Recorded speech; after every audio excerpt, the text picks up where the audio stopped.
आदरणीय खासदार शरदचंद्रजी पवार साहेब यांना मी विनंती करते की आपण आम्हा सर्वांना मार्गदर्शन करावं. आदरणीय खासदार शरदचंद्रजी पवार साहेब.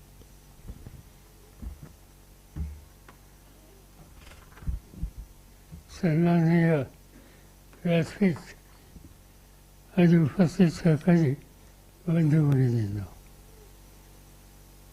आज एका बहुचर्चित विषयाच्या संबंधी आपण या ठिकाणी एकत्रित आलो. रयत शिक्षण संस्थेनं अतिशय मोठा कार्यक्रम सगळ्या शाखांच्या मध्ये घ्यायचा निर्णय घेतला आणि त्याचा शुभारंभ आज या ठिकाणी होतो. याचा मला मनापासूनचा आनंद आहे. सेंटर ऑफ एक्सलन्स कृत्रिम बुद्धिमत्ता हा शैक्षणिक उपक्रम आपण सुरू करायचा निर्णय घेतला आणि मला आनंद आहे की चंद्रकांत दळवी असो, बाकीचे सगळे सहकारी असो, संस्थेमध्ये ज्याला संधी मिळाली त्या प्रत्येकाने या क्षेत्रामध्ये गेले काही महिने अतिशय कष्ट केले आणि हा उपक्रम शेवटच्या विद्यार्थ्यांपर्यंत एका ठराविक काळात आपण कसा पोहोचू शकू याचा विचार त्यांनी केला आणि त्यामधूनच हा उपक्रम सुरू होतो आहे. मला आनंद आहे की आजच्या दिवशी हा उपक्रम आपण सुरू करतो आहोत. आज हा जो उपक्रम हातामध्ये घेतला त्याच्यामध्ये कृत्रिम बुद्धिमत्ता या शैक्षणिक उपक्रमाबरोबर कजनी भाऊराव पाटील अभियांत्रिकी महाविद्यालय या ठिकाणी centre of excellence robotic automation हे केंद्र आपण स्थापन केलं.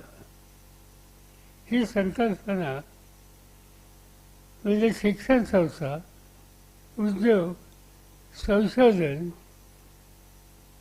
किंवा शासकीय विभागाचं विशिष्ट क्षेत्राचं कौशल्य, तांत्रिक क्षमता आणि नाविन्यपूर्ण उपक्रम यावर लक्ष केंद्रित करून काम करणारं हे केंद्र या ठिकाणी व्हावं हा त्याच्या पाठीमागचा दृष्टिकोन. रयत शिक्षण संस्था ही निवड शिक्षण देणारी संस्था नाही. ही संस्था ग्रामीण भागातल्या महाराष्ट्रातल्या विद्यार्थी वर्गाला तंत्र शिक्षणाच्या दृष्टीनं सक्षम करणारी एक महत्त्वाची संस्था आहे. आणि त्यामुळं आज जगात शिक्षण आणि उद्योग यांच्यात अंतर राहू नये याकरता प्रयत्न करण्याची गरज आहे आणि तेच नेमकं काम हे सेंटर या ठिकाणी करतं. या केंद्रामध्ये कृत्रिम बुद्धिमत्ता, internet of things, 3D printing, drone तंत्रज्ञान, CNC, PLC, ऑटोमायझेशन, सिम्युलेशन अशा जागतिक स्तरावर अतिशय उपयुक्त ठरणारे जो विषय आहे त्या संबंधीचं शिक्षण आज या ठिकाणी दिलं जाणार आहे. या सगळ्याची आम्ही सुरुवात जी केली ती आमचं लक्ष सुरुवातीला शेतीवर होतं. विचार करत होतो की भारत हा शेतीप्रधान देश आहे. 55% लोकसंख्या शेतीवर आहे. एक काळ असा होता स्वातंत्र्याच्या नंतर 80% लोक शेती करत होते आणि देशामध्ये जमिनीचं क्षेत्र ठराविक होतं. हळूहळू जमिनीवर वाढत्या लोकसंख्येचा दबाव यायला लागला आणि त्याचा परिणाम सुरुवातीच्या काळामध्ये 5 एकर मानसी जमीन होती, आज ती मानसी 1.5 एकराच्या आत आलेली आहे. याचा अर्थ 47 साली जी लोकसंख्या होती ती आणि आजची लोकसंख्या याच्यात फरक पडला. आजची लोकसंख्या 115 कोटीच्या पुढे गेली. लोकसंख्या वाढली, पण शेती वाढली का, जमीन वाढली का? यावेळेस जमीन कमी होते. आपण बघतो रस्ते नवीन होत आहेत, जमीन कमी झाली. धरणं आपण बांधतो, जमीन कमी होते. औद्योगिक वसाहती आपण उभ्या करतो, जमीन कमी होते. म्हणून दिवसेंदिवस जमिनीचं क्षेत्र कमी होतं आहे आणि जमिनीवर अवलंबून राहणारी लोकसंख्या वाढते.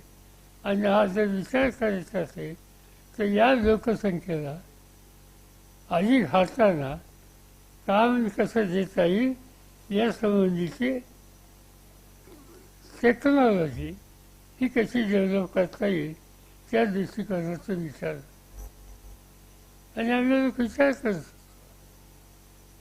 मला एक सवय आहे की जगात कुठेही गेलो तिथं गेल्याच्या नंतर आपल्या आवडीच्या क्षेत्राच्या संबंधी काम करत लोक त्या ठिकाणी असले, संस्था असते, तर त्यांच्याशी जाऊन सुसंवाद साधायचा, ज्ञान प्राप्त करून घ्यायचं, जगात काय होतं हे जाणून घ्यायचं. आणि ते मी नेहमी करत असतो. माझ्यासोबत तुमच्या सगळ्यांच्यासोबत आज शेतीची अनेक आव्हानं आहेत. आपल्यापैकी बहुसंख्य लोक बरेच तुम्ही शिक्षण क्षेत्रात असाल, आणखीन कुठल्या क्षेत्रात असाल, पण मूळ कुटुंब हे शेतीतनं आले. आणि आज या शेतकऱ्याच्या समोर प्रचंड आव्हानं आहेत. ती कोणती आव्हानं? एक, पीक कोणतं घ्यायचं या संबंधीचा विचार. दिवसेंदिवस जमिनीची सुपीकता ही कमी होते आणि त्याचा परिणाम उत्पादनावर होतो. प्रचंड प्रमाणावर खताचा आणि औषधाचा वापर ही एक समस्या आहे. ऊसासारखं पीक घेत असेल तर अशा पिकामध्ये अतिरिक्त पाण्याचा वापर ही एक त्याच्यामध्ये समस्या. मातीची घसरत चाललेली गुणवत्ता हे एक महत्त्वाचं कारण आहे. आज ऊसासारखं पीक घ्यायचं असेल तर त्याच्यातलं साखरेचं सुक्रोजचं पर्सेंटेज हे कमी होतं आहे, ही समस्या आहे. आणि ऊस हे एकवेळ पीक नाही, फळबाग आहे, भाजीपाला आहे, गहू आहे, ज्वारी आहे, तांदूळ, या प्रत्येक गोष्टीमध्ये कमी प्रमाणात ही समस्या ही आपल्याला बघायला मिळते. आणि ही समस्या वाढते तसं दरवर्षी उत्पादन खर्च वाढतो आहे, कॉस्ट ऑफ कल्टिव्हेशन. आणि या सगळ्या गोष्टीला उत्तर शोधलं नाही तर देशातल्या मोठ्या कष्टकरी जनतेच्या जीवनावर विपरीत परिणाम होतील. आणि त्याचा विचार हा करण्याची अत्यंत आवश्यकता आहे. आणि त्यासाठी नवीन तंत्रज्ञान कुठं असेल तर ते दुर्लक्षित करून चालणार नाही. या चर्चेतून, या विचारातून आम्हा सगळ्यांच्या समोर हा बुद्धिमत्तेचा विचार आला. ह्या जो कार्यक्रम आपण घेतो सेंटर ऑफ एक्सलन्स म्हणजे काय? कृत्रिम बुद्धिमत्ता. आणि ती कृत्रिम बुद्धिमत्ता आज जगातल्या अनेक देशांनी, विशेषतः जपान आणि अमेरिकेने आणि जर्मनीने या क्षेत्रामध्ये फार काम केलेलं आहे याची माहिती आम्ही लोकांनी घेतली, ज्यांचा उल्लेख या ठिकाणी केला गेला. गावकर ऑक्सफर्ड युनिव्हर्सिटीचे या विषयाचे प्रमुख मराठी माणूस आज इंग्लंडमध्ये या विषयाचा ऑक्सफर्डसारख्या विद्यापीठाचा प्रमुख होतो, प्रताप त्यांचे संबंध होते आणि त्यामुळं त्यांच्याशी सुसंवाद साधणं हे सुलभ झालं आणि त्याच्यातून हा कार्यक्रम आम्ही हातामध्ये घ्यायचा होता. याला एक संस्थेचा आधार पाहिजे, संस्थेची जमीन पाहिजे आणि संस्थेमध्ये काम करणारे, वाहून जाणारे जाणकार कार्यकर्ते पाहिजे. 50 वर्षाच्या पूर्वी मी एक संस्था स्थापन केली, कृषी विषयात प्रतिष्ठान. आजची बारामतीची संस्था या संबंध देश पातळीवर अनेक क्षेत्रामध्ये जाणकारांची संस्था म्हणून ओळखली जाते. आणि त्या संस्थेमध्ये हा विषय आम्ही 3 वर्ष घेत होतो, चर्चा करत होतो, पण विषय घेत होतो, माहिती गोळा करत होतो, काय दुरुस्ती करता येईल याच्यावर पुन्हा पुन्हा विचार करतो.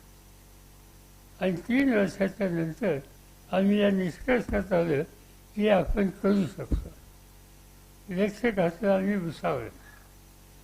साधारणतः सातारा जिल्ह्यात सांगायची आवश्यकता नाही, ऊस उत्पादक इथेही खूप आहे. या AIची मदत घेऊन आम्ही जर ऊसाचं क्षेत्र करायचं ठरवलं आणि आमचा अनुभव वेगळा आहे. आमचा अनुभव काय होता, तुम्ही साधारणतः कुठल्याही वाई तालुक्यात जा, कराड तालुक्यात जा, पाटण तालुक्यामध्ये जा किंवा कोरेगावमध्ये जा, फलटणमध्ये जा, तुम्हाला ऊस, त्याची उंची, त्याची कांड्या ह्या साधारणतः समान असतात. किती कांड्या ऊसाला तुम्हाला या ठिकाणी मिळतात?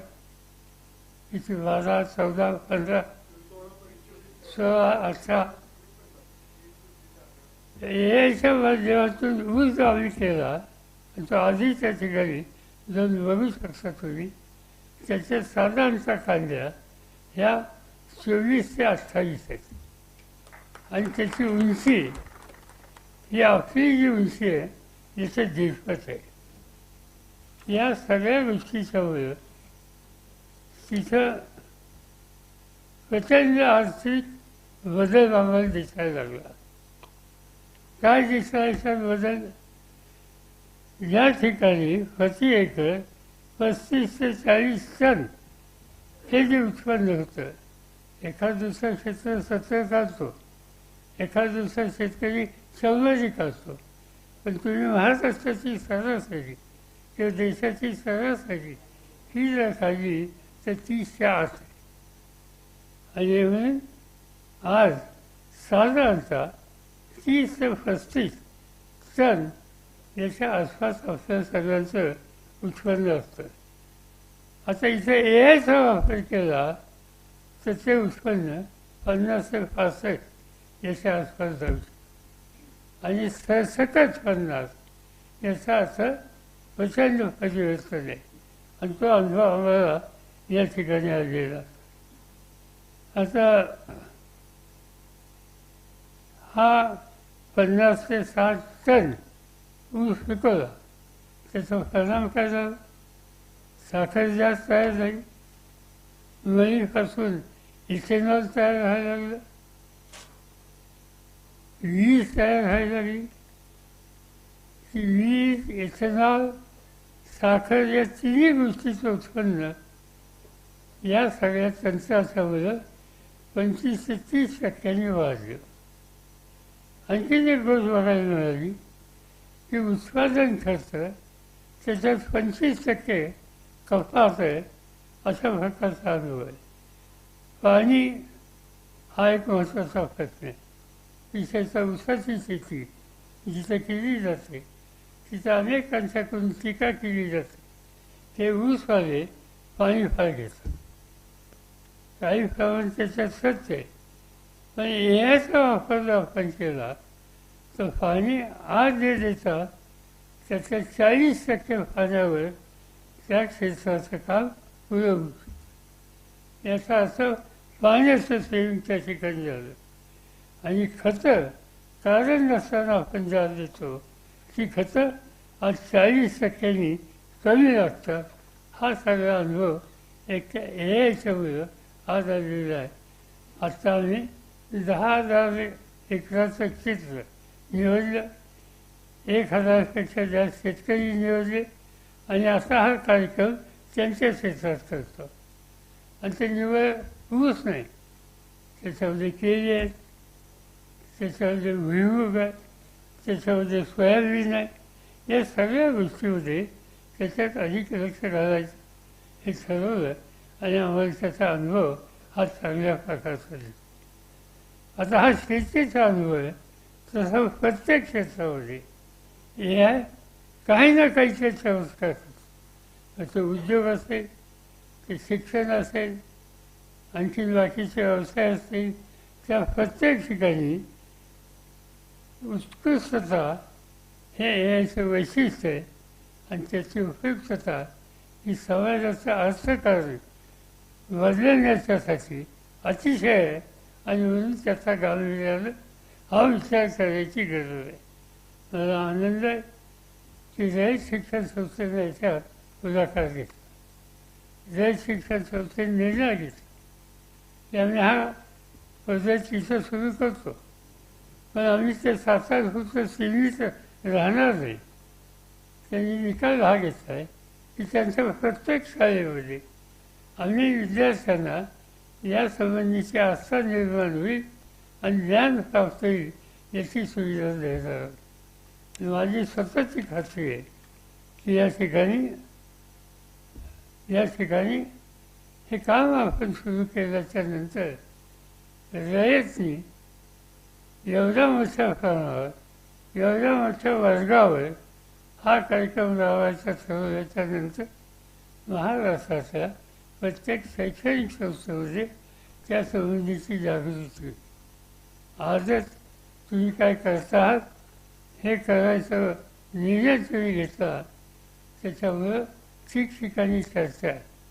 आता इथं आल्यानंतरच काही आमचे कार्यकर्ते मला सहज सांगत होते की ह्याची माहिती अधिक साध्या भाषेत आम्हाला हवी आहे.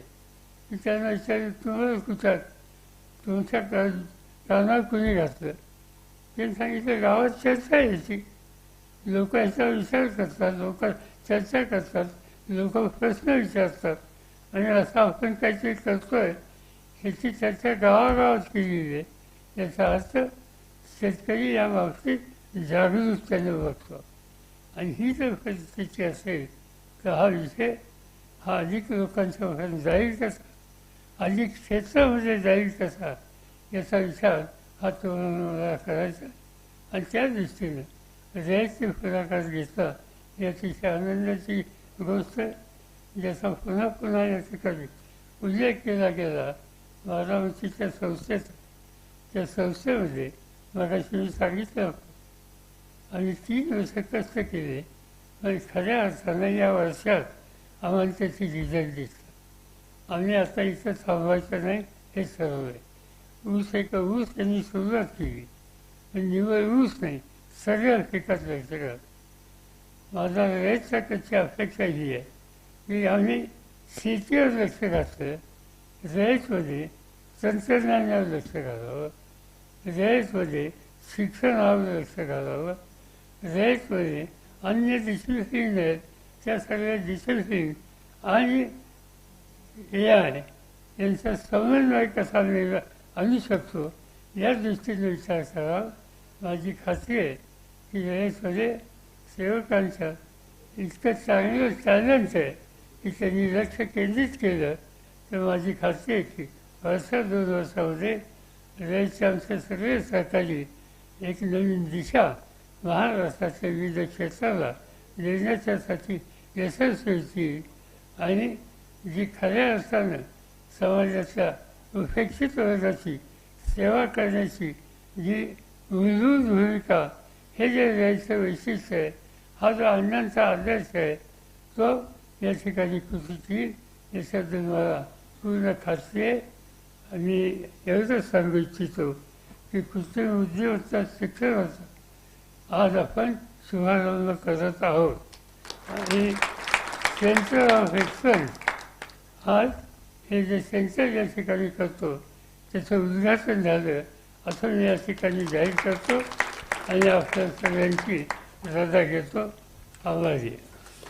आदरणीय खासदार शरदचंद्रजी पवार साहेब यांच्या अत्यंत प्रेरणादायी आणि बहुमोल मार्गदर्शनानंतर सर्व उपस्थितांच्या बद्दलची कृतज्ञता व्यक्त करतील संस्थेच्या उच्च शिक्षण विभागाचे सहसचिव सन्माननीय प्रिन्सिपल डॉक्टर मेन कुदळे साहेब. मी त्यांना विनंती करते की आपण सर्वांच्या बद्दल